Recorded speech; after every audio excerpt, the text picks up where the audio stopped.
Hello, welcome back to Can Recruitment Crack Inequality? You're here with me, Sally Spicer, the lovely Jo Major, and we have got a wonderful guest for you today, Jazz Singh. But I just thought before we get started, it's probably a good opportunity for us to just regroup and tell you, why Jo and I put on this show probably once every 4 to 6 weeks. Jo and I came together, we found each other on LinkedIn, and I know that we're also streaming out to the YouTube channel as well this morning or this afternoon.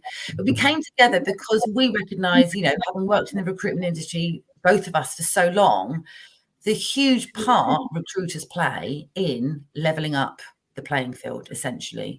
We see it's our role to, bring as much education and raise the platform for others to share their stories, which is why we've invited Jazz to talk to you today. Really excited about getting to know him a bit better and his, learning his backstory. But really, we're here to really challenge whether recruitment can crack inequality and the roles that we all play in that, in terms of educating our clients, making sure that we are practicing inclusive recruitment practices. And I have been fortunate enough to go through Jo's amazing program, which I'm hoping she's going to tell you a little bit more about. We have got a tiny bit of background noise. So what I'm going to ask everyone to do when they're not talking is maybe just mute. Bear with me. Yep, that might help. And I will do the same when I'm not talking. But as always, we want people to be able to comment, to use this as an opportunity to connect with each other, especially those in the D&I space. So please do, use the opportunity to comment and ask questions as we go. So just quickly, Jo, before we introduce Jazz, can you just tell the audience and give us a brief overview and update on what you do and the amazing programs that you offer?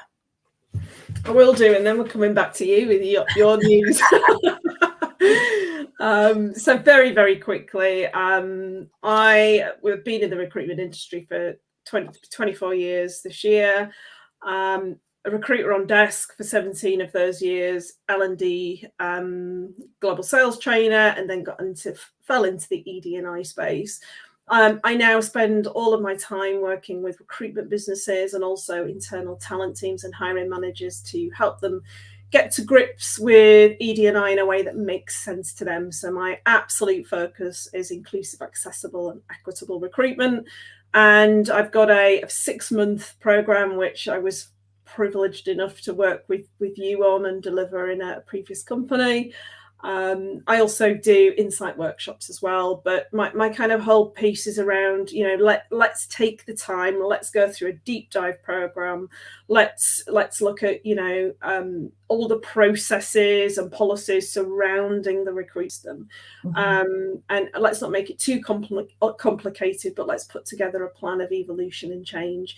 And at the same time, let's give you the tools and the insight to be able to attract more underrepresented talent and try our very, very best to minimize the barriers that candidates face. That's my absolute mission, is to make sure that your identity, your background and your circumstances is never the reason you don't get into the recruitment process. You don't get offered the job, you don't get the salary that you deserve, the flexibility and all of that stuff that we need to have successful and healthy careers. Fantastic. Right back to you, or should I go that way? I don't know which way you are that way. We never know which way. Big news for me today. So like Jo, I've worked in the recruitment industry for over 20 years. Up until a couple of years ago, I was recruiting kind of senior level finance execs. So in the finance and accountancy world, loved it, absolutely loved it. But very quick part of my career understood, like I say, the role I played in levelling up the playing field. And when my clients were coming to me and saying, we want a gender, we were just talking about gender, a gender balanced shortlist at this exec level, how hard it was to do that. So that's how I fell into the world of D&I. Met Jo online on LinkedIn, which I think is a wonderful place for people to connect, and was fortunate to then go and be able to work for an international recruitment firm as their head of ED&I, and brought Jo in because I understood the change program that I was then taking the business on. Some of these systems are so embedded in what we do, the way we do things around here and around culture change, but taking that from an operational perspective and saying, right, how can we, change up the way that we recruit? And Jo came in and took us through the inclusive recruitment program, which is absolutely amazing. So there's always a little itch I think I had to scratch, and so Talent Included has been born today. We are on launch day, which is probably not my best idea, and I've been in Barcelona all weekend and got in at midnight. However, I have been working with my co-founder Natalie Clark for the last 15 years. We absolutely adore working with each other. She is as passionate as Edie and I as I am. So we are here our mission really is to make every workplace accessible, equitable and inclusive.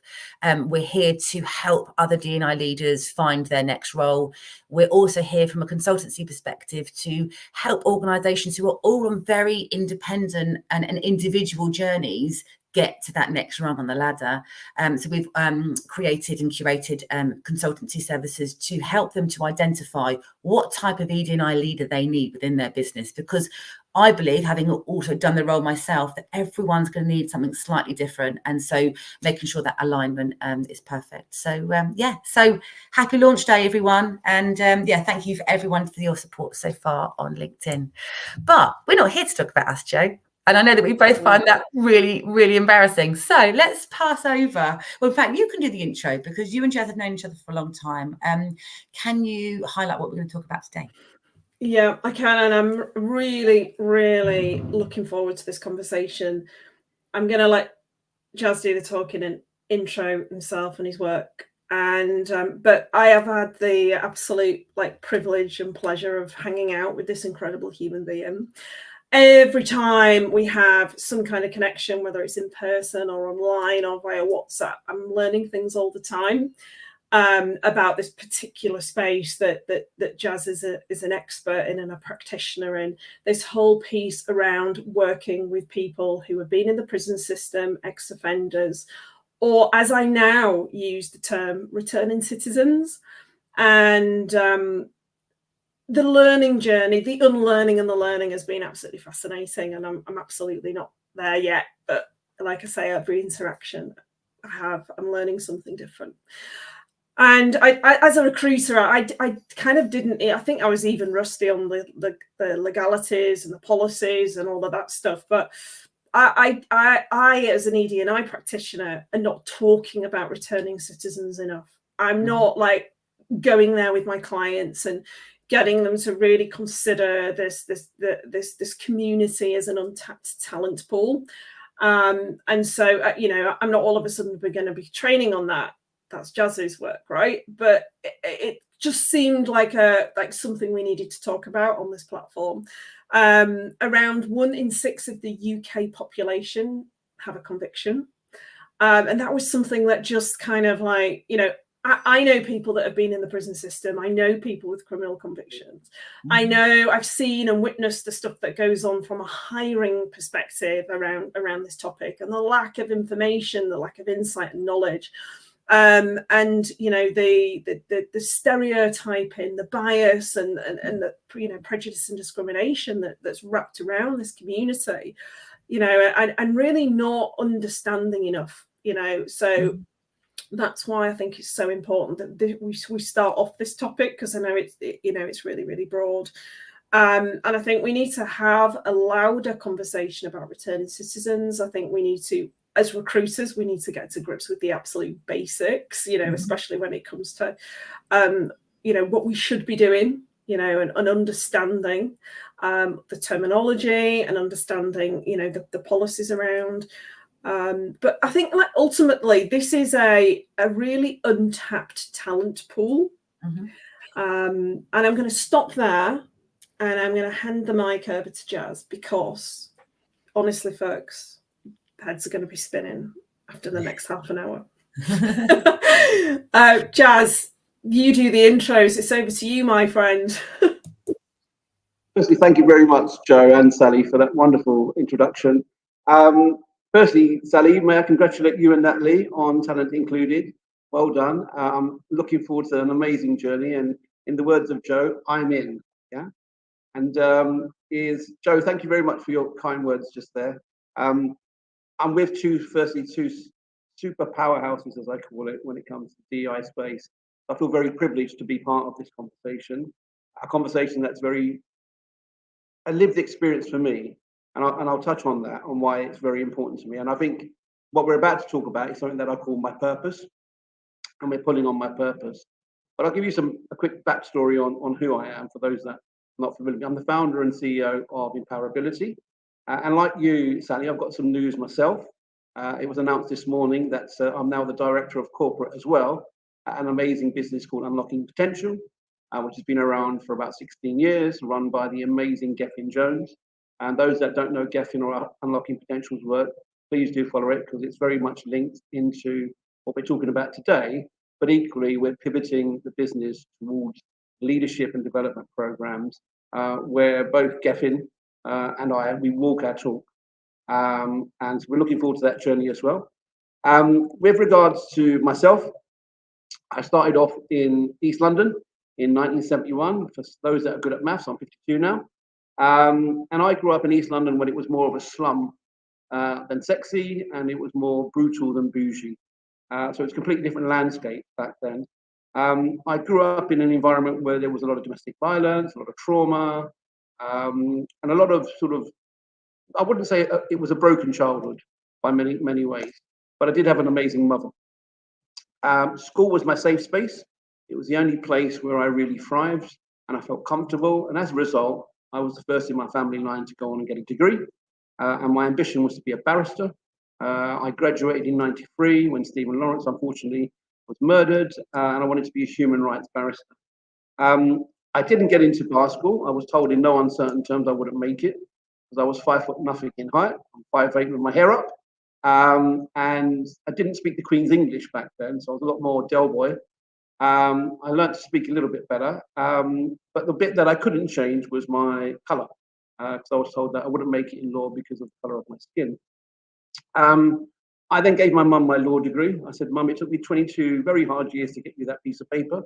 I'm off travelling." So I travelled the world for 3 years. I went from Canada to Chile. I lived in Australia, Tokyo, Far East. I came back to England. And everywhere I went, they celebrated my differences. They actually liked the fact that Jazz was brown, 5'8", and spoke like Del Boy. But along my journey, I got into wealth management and stockbroking. And I came back to the UK and London, where I built what would look on paper an amazing career in financial services and wealth management. And for 17 years, I seemed to be a success. I kind of went in at entry level, but my rise looked like that. But as I said to Joe, nobody sent the elevator down for me. I had to climb the building on from the outside. And then in 2012, I had a new manager, and in 2013, I was then subject to a disciplinary proceedings that I felt was unfair, and I took it to court. And that's when I realised that court was a playground of proof and not truth. I lost the case, and to me, it felt like I'd lost a limb. I'd lost limbs because of the way I had to engineer that career, and that sent me into a real depression. And that depression eventually cost my marriage, cost my me to become homeless. I was a significant cocaine addict during my career. I was a functioning cocaine addict. And if you watch the film The Wolf of Wall Street, that to me was a documentary rather than a film, because the lifestyle that we were leading in the city back then was very similar to that. I lost my mum under very unfortunate circumstances, and that was the final nail in my mental sort of coffin. I couldn't cope anymore. And for 30 seconds in my life, I decided that I wanted to check out of life and attempt suicide. It was at this moment, rather than hit the tree that I was aiming for, I ended up crashing into another car that ran a red light, and I was now involved in a fatal car crash, a road traffic accident. And this then sent me to prison. So on the 2nd of May 2019, I was sentenced to prison, and I was sentenced to 8 years imprisonment for death by dangerous. And I pled guilty, got 6, and then you do 3. And in those 3 years, I firstly transformed myself into the human that I am today by making that inward turn, which I think is the greatest turn a human can make. But along that journey, I saw a wealth of human capital, talent, transferable skills that had never been given a chance. And I remember my neighbour in open prison said to me, "You'll go back to your glossy career, Jazz. We have to see it to believe it." And my answer to him, I said, "Sometimes we have to be what we can't see, but I will spend the rest of my life showing a spotlight on this human capital, which I call, and others do, returning citizens."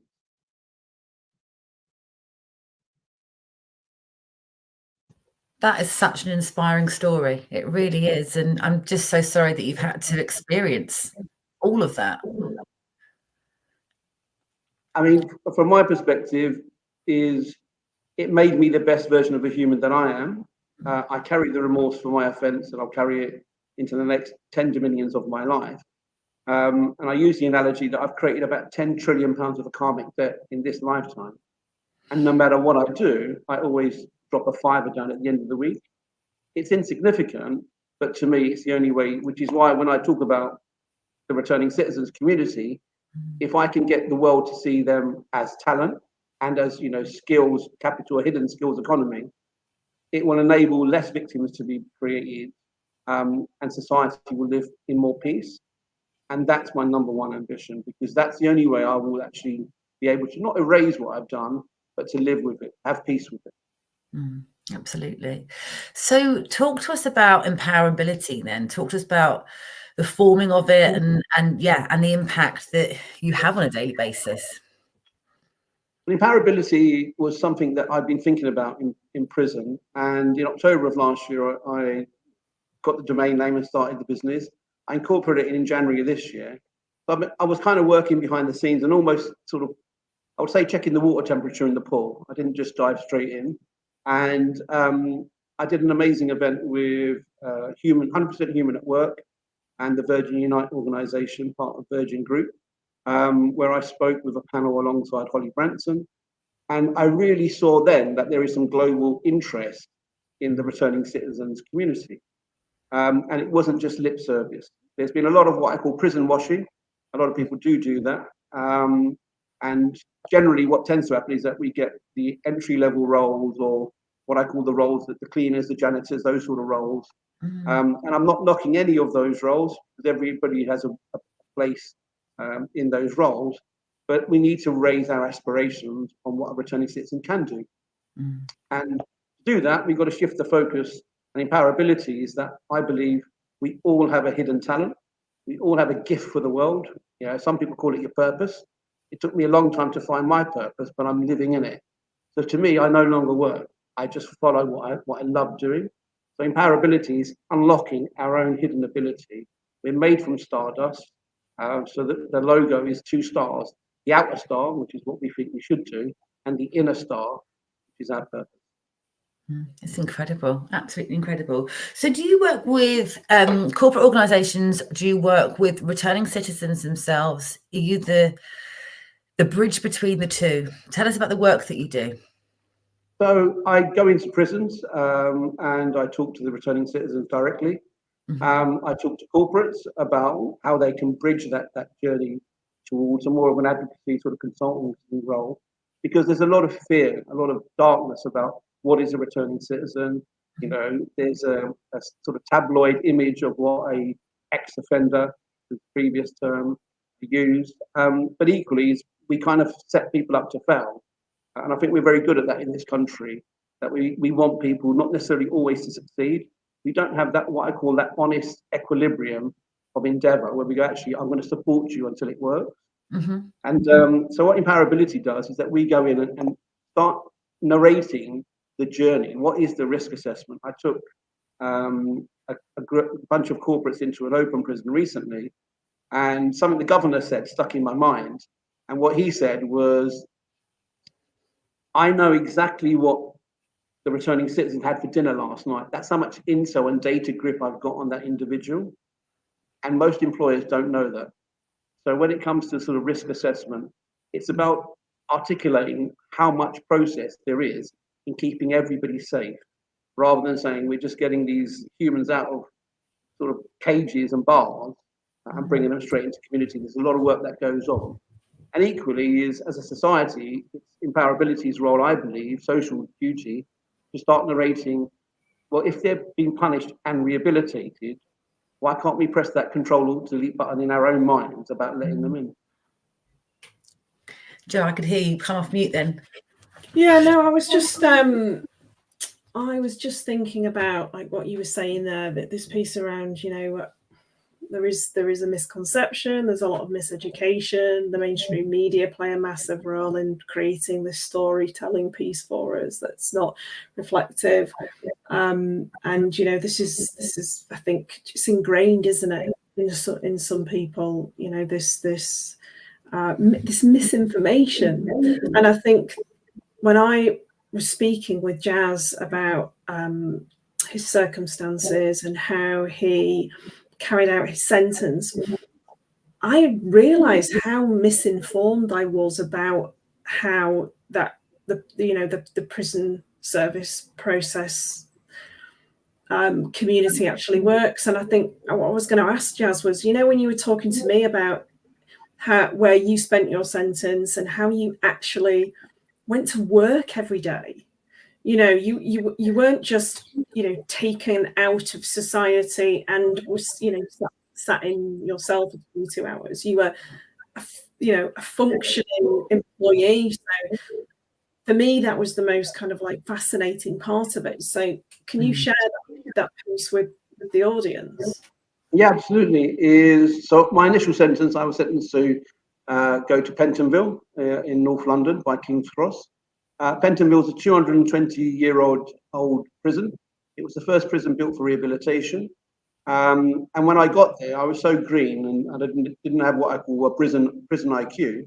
I thought I was going to be in the same room for the next 3 years.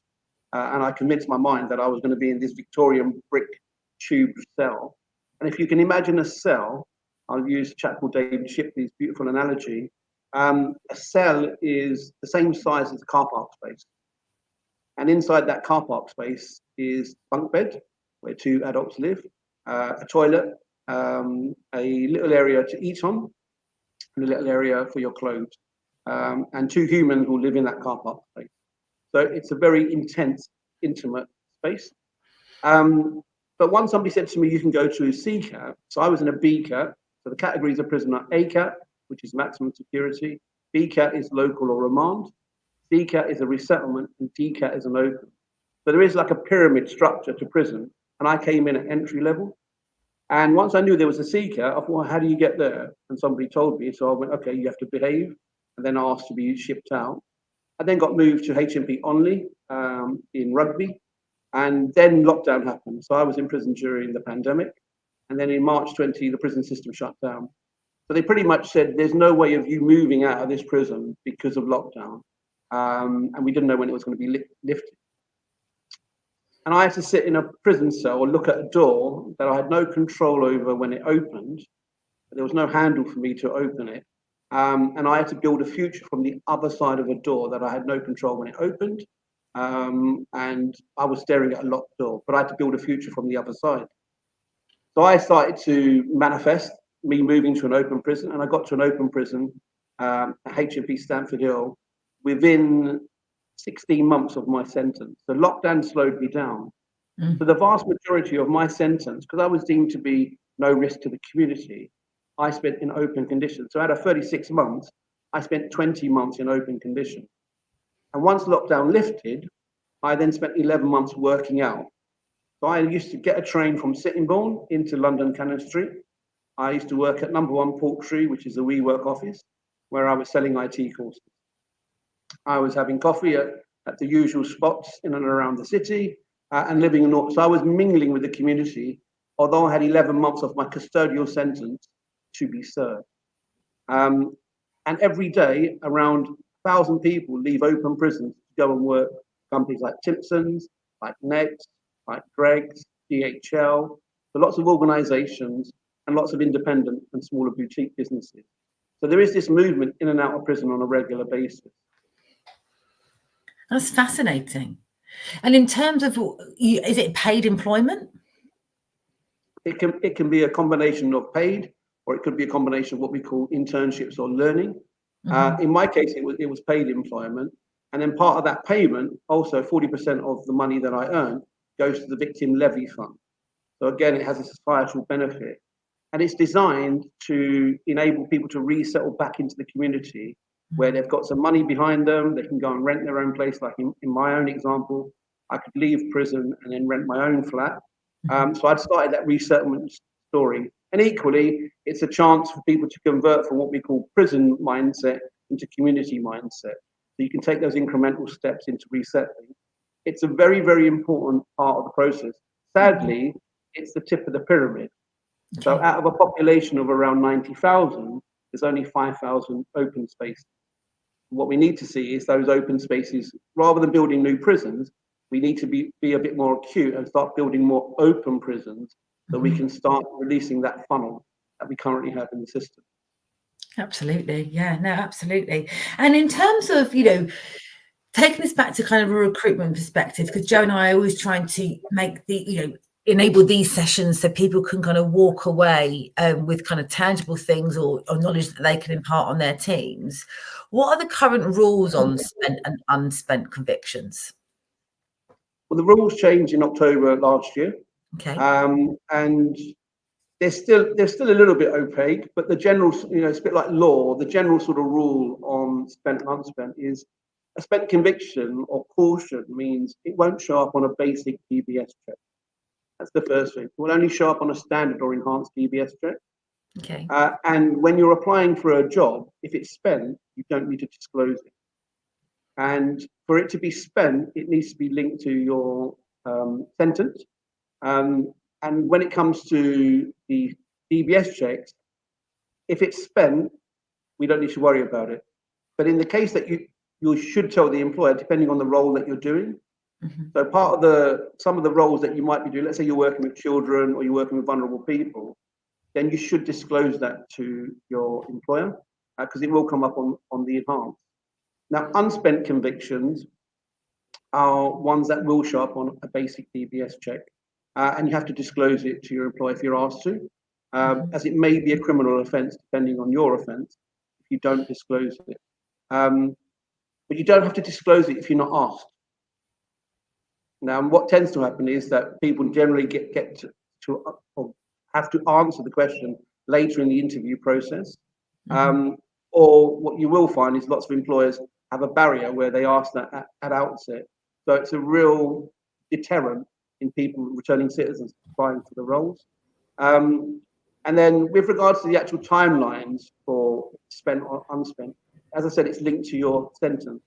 So if it's less than 1 year, then 1 year after your conviction or your sentence ends, you've got 1 year before it's spent.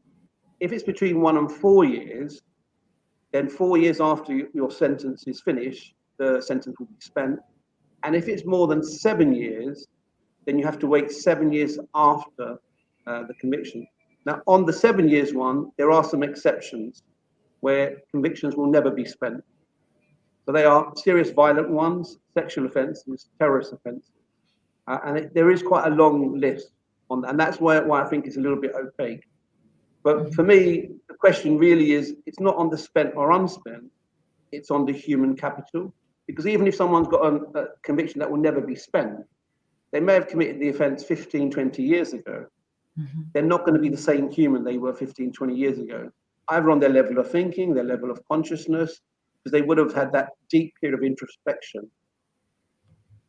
And in your experience, are you finding that employers, internal hiring teams, agency recruiters, do they know enough about this? Are they able to kind of like navigate these conversations? Do they even know the basics around spent and unspent, how to deal with disclosure, what that might mean for their clients or hiring managers? And is this something that you are helping employers and agencies work on and be better at?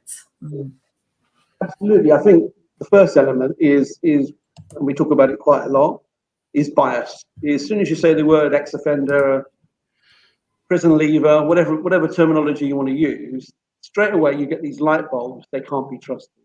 They made a mistake. And we perpetuate the mistake. And therefore we don't do the groundwork to allow these people in. We don't do that foundational work. And the first step in any journey of discovery is to learn, is to be around that community.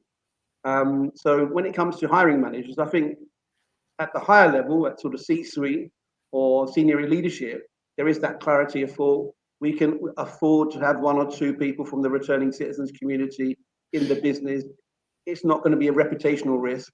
I feel hiring managers feel if I take the chance and it sort of blows up, it's all going to fall on me. Well, that's the same on any hire.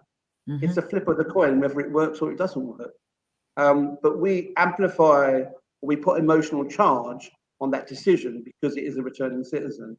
And that's where we need to everybody take a step back and say, what landscape do you understand and what don't you understand? And let's fill in those blanks, because rather than you making up your perception, and I usually use my phone as an example, is when I hold my phone up, you have one angle and you see my screensaver, the time, my notifications, I see the back of the phone. Mm. So our perspective on what we're looking at is based on the angle or our heritage lines on how we got to that decision. So the first part we do is we educate, we advocate, and then we consult with the companies. But the most important thing is get to know that community. And I used to use the term entrepreneurs. So I saw people with amazing skills in prison, transferable skills, abundance of resilience. We now know resilience is scientifically proven to add bottom line. Oh, we've lost Jazz. That's not just on my side, is it, Joe? Oh, he'll come back in a minute. Oh, and you're muted as well. Right. Well, I was about to come to you and ask you a question about this. Jazz will come back. He was having some IT issues earlier, so he will come back in a second. But something that really kind of stood out when I went through your training course is challenging this bias. Because I think what Jazz was just talking about there in terms of, what we don't want in the ED&I space is to create a kind of pity party. Well, we're doing you a favour. Come and join our organisation. Aren't we brilliant? We absolutely need to, if we're going to be giving someone an opportunity, anyone an opportunity, it's that, their personal circumstances are taken into consideration, but they're then not then held against that person to then have to deliver and prove themselves when they join the organisation. So what can we do to challenge that bias? I think it is really, like with any type of bias, I think it's about really sitting down and exploring, where it's come from, where it's been formed, separating the truth from the myth, but really understanding where the myth and the belief system came from. That's absolute. That's probably one of the most important parts of, unpicking and uprooting your biases. Really, once you know where it's come from, it's like, well, of course, yeah. You're then in a position, you're enlightened, and you're able to challenge it. Oh, we've got Jazz back. Hi, Jazz. We were just talking about bias. We knew you had IT issues today, so please don't worry. This stuff happens all the time. Yeah. I put myself on my phone. Hopefully this works. Yeah, it looks fine. Right. Please don't worry. It's fine. Absolutely fine. So I was understanding where it came from, the root of it. And then that re-education, like really like Jazz said, spending time with returning citizens, or if spending time with trainers, reading, listening, watching, and just kind of like re-educating ourselves. And it might be too difficult for us to unpick that bias that's been formed in the hard drive, but changing our mindset is critical. This whole work, I can't bear the word underprivileged when we talk about candidates, and we link diversity and inclusion to people who are underprivileged. And I think Jazz said right at the beginning, we're not talking about job, basic blue collar jobs here. We're not talking about just because somebody's a returning citizen. It's not about, what can we find at the most basic level for this person. I think it's about really understanding the person as an employee, the person's skill set, the person's ability and capacity and capability, and in really getting out of our heads that somehow this is part of our it's part of our like corporate social responsibility. I appreciate some of this work may be part of our like social mobility work, but it's not a charity project, right? It's about seeing this community as a rich mix of skills and transferable skills and, you know, corporate experience, and not like, you know, not seeing this as you know, as a charitable CSR work. We get serious about it.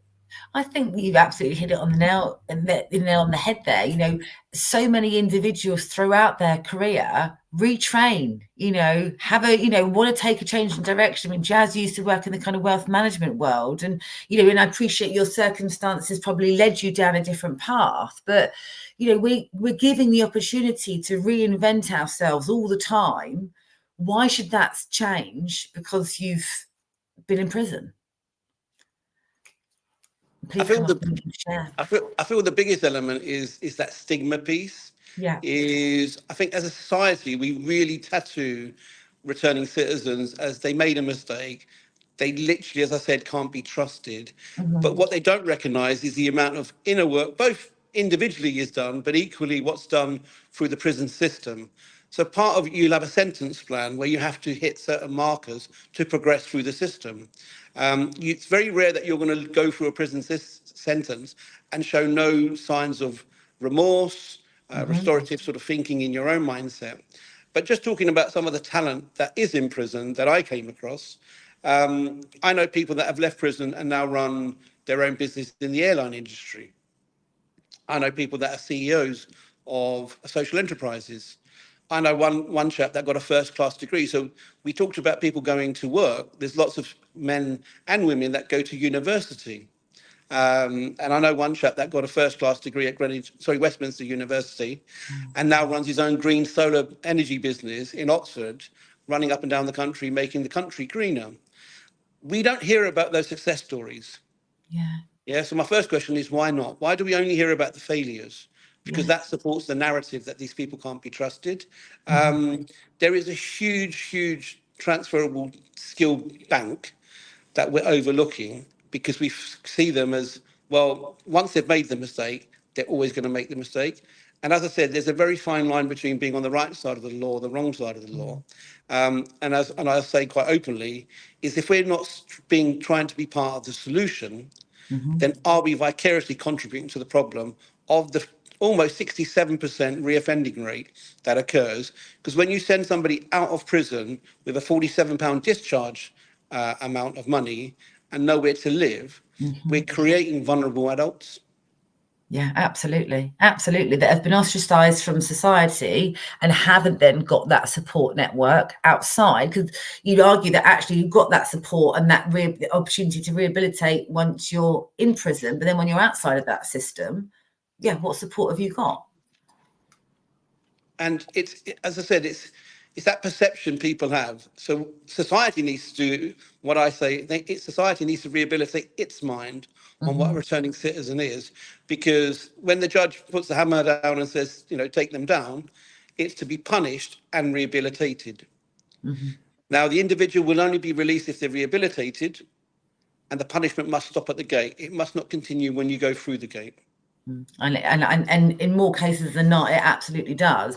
I was reading earlier in terms of KPMG launching a programme. I don't know if either of you have heard of it, but that's in partnership with the Ministry of Justice.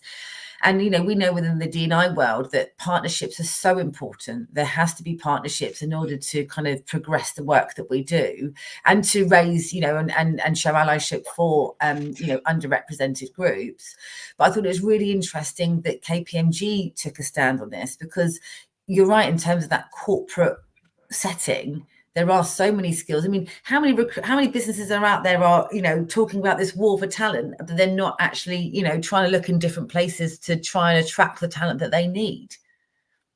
Well, this is the point, Sally. We keep constantly commenting on a skill shortage in the UK. There's 12 million people with a criminal conviction.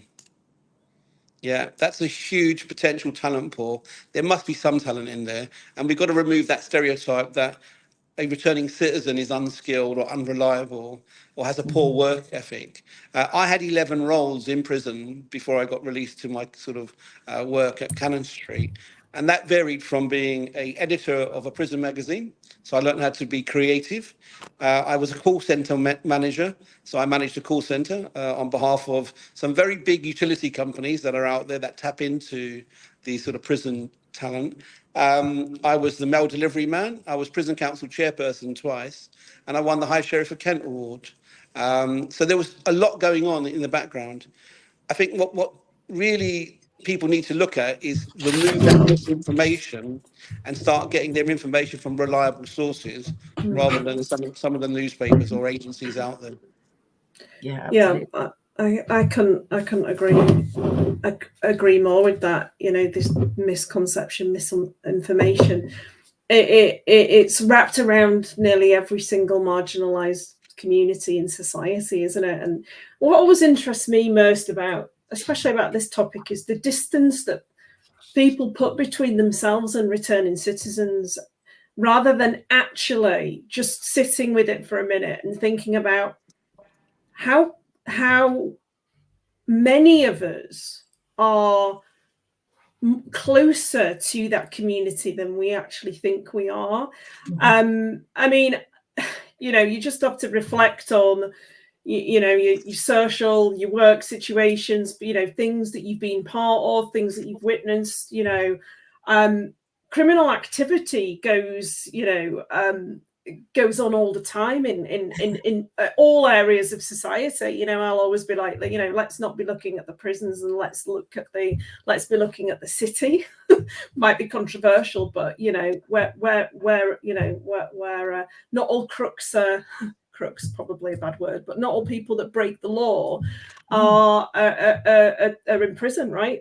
Some of them are running multinational global organizations. I said that out loud, but yeah. And it's this. It's never going to be about me. It might not be me, and I honestly think that as we navigate our lives in society, we are probably only a few steps from being in a situation. You know, we could walk out of our houses tomorrow and something could happen where we are seen as responsible, and we find ourselves in that position. And I just think we need to just maybe reduce this gap between them and us, and that we're probably closer to it than we think we are. So I'll stick a pin in that, but that's just my kind of thoughts on it.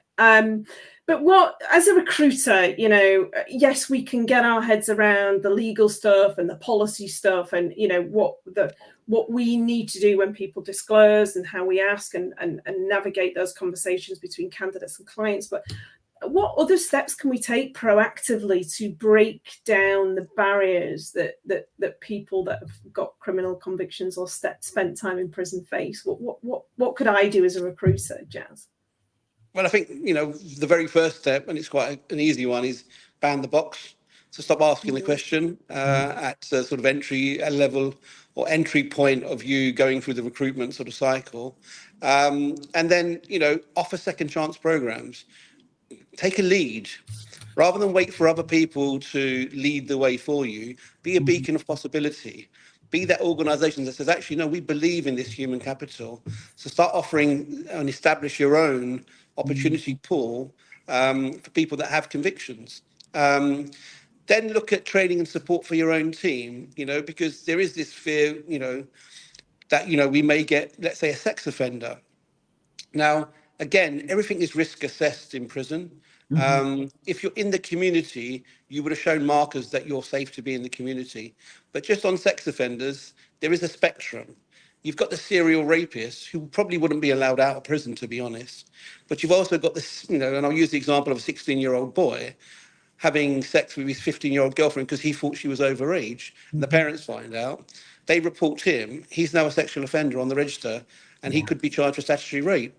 So it's about understanding the nuances of the offence, but equally is to partner with organisations that like Unlocking Potential, there's so many organisations out there, Catch-22, that work with the returning citizen community.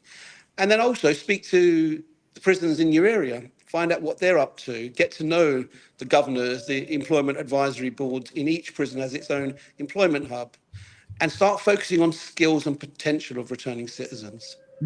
Yeah, I That think would be my key takeaway. Yeah, I agree with that, Jazz. And I think there's also some work to be done when you talked about the kind of educating leaders.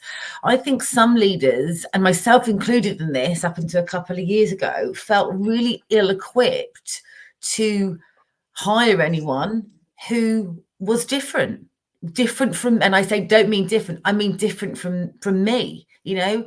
And actually, well, how would this work in practice, and I think as leaders, no one ever wants to admit that they don't know what they're doing, and they haven't got the skills to, you know, successfully lead diverse teams. And I think that's where a lot of the blockers come from, because we see from even, you know, when we look at data around the whole life cycle of you know, candidates' journey, at the application stage, we see a huge amount of diversity. But it's actually at the hiring stage, that's where the blocker is. So what can we do? And I think this is where, you know, Joe's program came in really well for my previous company, is that it is challenging that bias and doing it in a way that isn't confrontational, but it actually allows people to think, take that pause and think, well, why couldn't I have someone on my team who presents in a certain way, or is for, you know, or from a, you know, certain kind of, you know, marginalized group? So I think there's a lot of work that needs to be done there from my experience. 100%. I actually wrote the word challenge. We've got to challenge the status quo. We've got to challenge people's current level of thinking. And you do that through education. You do that through hand-holding.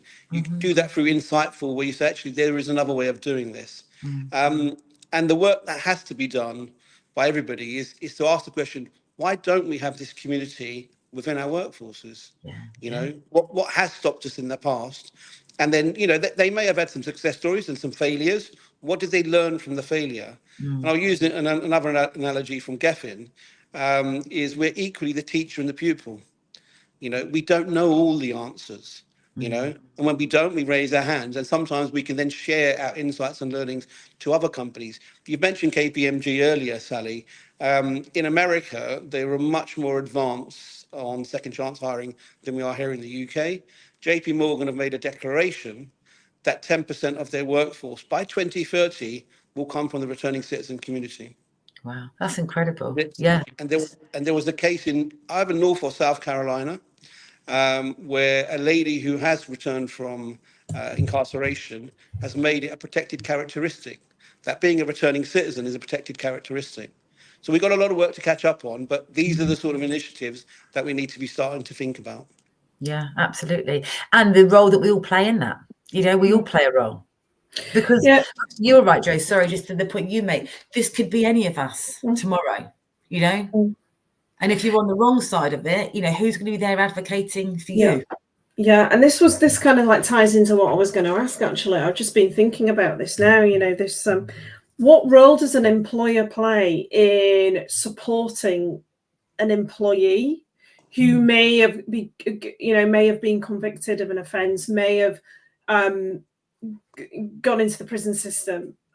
What are we seeing? Are we seeing any policy around this from employers? I mean, are we actively encourage employers to keep positions open, or to really stay committed to supporting that employee when they then return? I mean, to me, it should be almost akin to an apprenticeship. You have a route map. You have, like, you know, you're the blue circle here, and you want to get somebody to let's say mid management. You have a route map for them. So the onboarding should be longer. You're probably dealing with somebody that has a resilience and all of these amazing qualities, divergent thinking, you know, problem solving. I mean, in prison, as I said, imagine trying to build a future where everywhere you look, the gates are locked. So you're trying to problem solve physical problems into reality, but equally is you're looking at a community where there's got to be that curiosity. You've got to really lift the bonnet on, why are we not doing this? Yeah.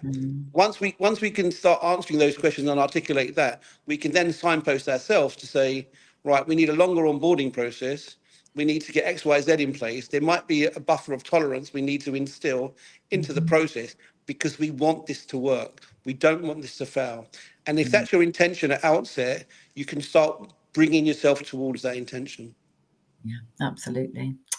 Fantastic. Well, thank you so much for joining us today. It's been really fascinating. I've really enjoyed your story and find it really inspirational, you know, that the work that you're now doing, having found your purpose from the, you know, the circumstances that you found yourself in and the impact you're now having within not only the prison system, but, you know, within the corporate space as well, to try and bring some of this to life really is inspiring. So I really appreciate your time today.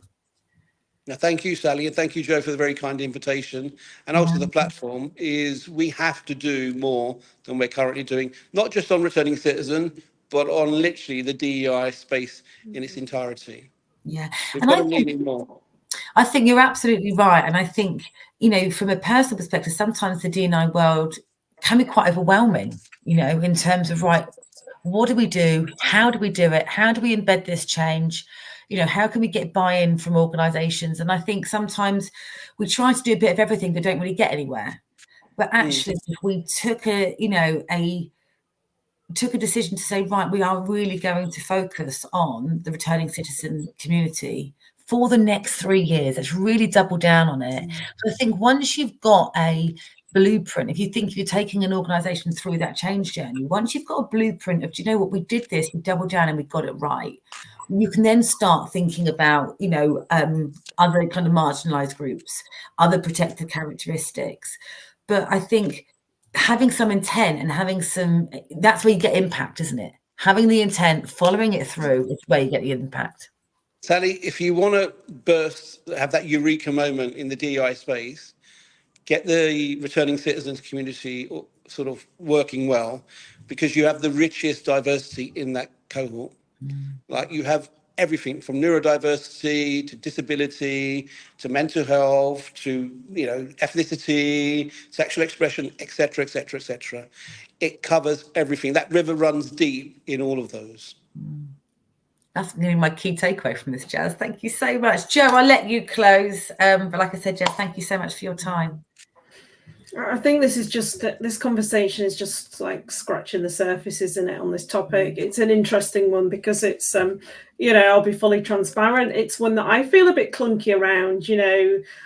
I don't know enough. I'm learning from Jazz all the time. And it's almost like me going back to school on the stuff that I feel really confident and comfortable talking about in training. This is one where I'm like, oh, I said the wrong thing. Oh, I can't say that. What should I have said? You know, oh, I don't understand enough. And I just think it's demystifying this topic and actually seeing this community as being much, much closer to us than we actually think, fighting against those stereotypes and that misinformation, and actually getting serious with this work, incorporating it into our ED&I strategy. But I think it's got to start with getting comfortable about talking around it and finding the right language, and that for me will always start with working with people like Jazz and bringing, you know, in terms of his experience from a commercial perspective, from a training perspective, practitioner, and also lived experience, bringing Jazz into the business. And just because you create such a safe space, Jazz, such an incredibly safe space to just ask questions and explore things and chew the fat on it. And I definitely think that's the start of all our D&I work, isn't it? Getting comfortable with uncomfortable conversations. Yeah, absolutely. Brilliant. And well, Jazz, please send over any book recommendations. We'll get them on the comments on both these live streams, and where people can find you. We'll tag you. But let's definitely stay in touch, and hopefully we can have a conversation again sometime soon. I very much look forward to it. Thank you very much again. Take care. Thanks so much. Thank you. Bye-bye. Bye.